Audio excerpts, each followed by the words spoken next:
The books have arrived. Finally. I've been thinking about death again early this Sunday morning when it was just Friday night the other day. Another one gone. Click, clock, tick, tock. Our world still goes round and round. Oh, sure it does. And you know, it doesn't give a shit, not one little shit. For us, for our kind, or any kind. It's going to be a cold, joyous day anyway. You'll be getting up early, stepping out your back door, seeing that first crocus of spring peeking out of dirty snow, and you'll know for certain the world doesn't care about it either. But you do.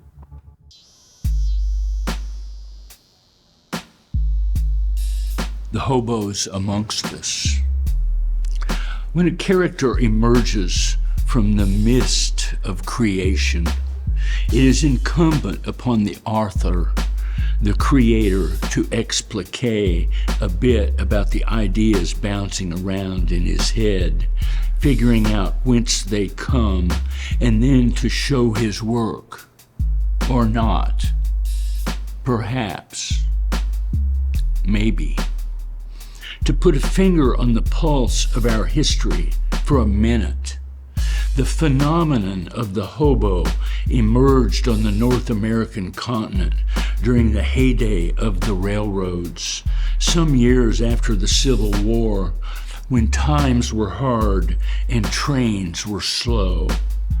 Men, usually, would take to the rails, relishing the wide open space of the big sky country, the danger of rough rail travel and unforgiving yard bulls. They sought opportunity and adventure, the freedom and liberty guaranteed to us all, or once was. Some of us, anyway. If you got the ticket.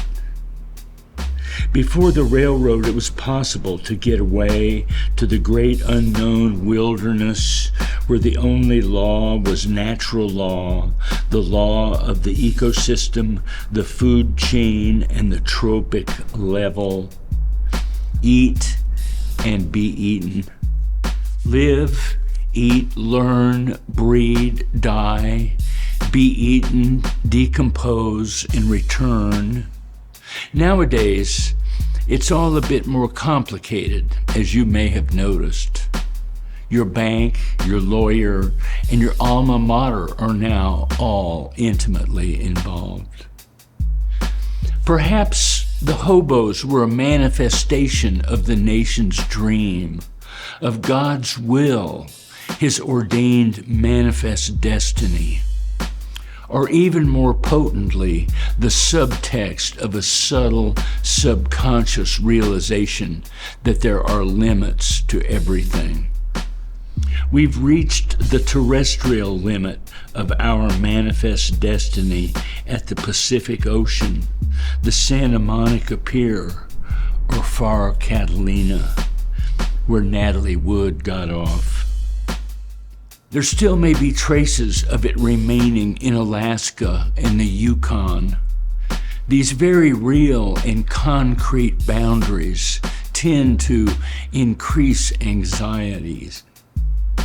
Beyond our shores, manifest destiny transforms into empire pretty quickly, and many that ensue tag along behind.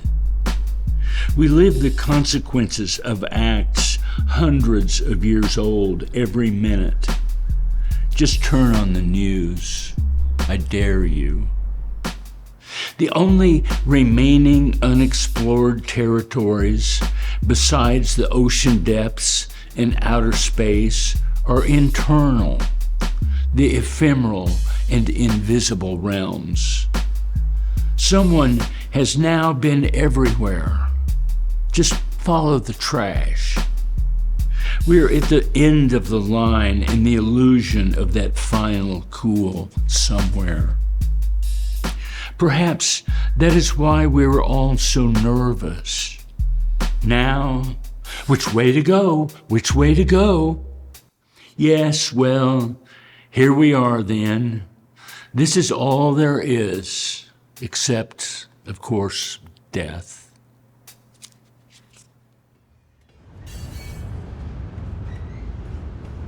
Hobo Bob dreaming in the rail yard. I nod off, sitting here, gazing dreamily through my train's flashing window.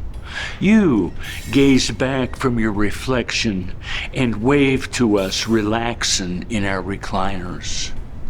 Across the void from us, a long line of freight cars rumbles past as we pull into the station right on time.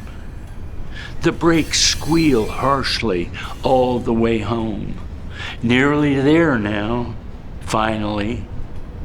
End of the line, last call, the conductor cries.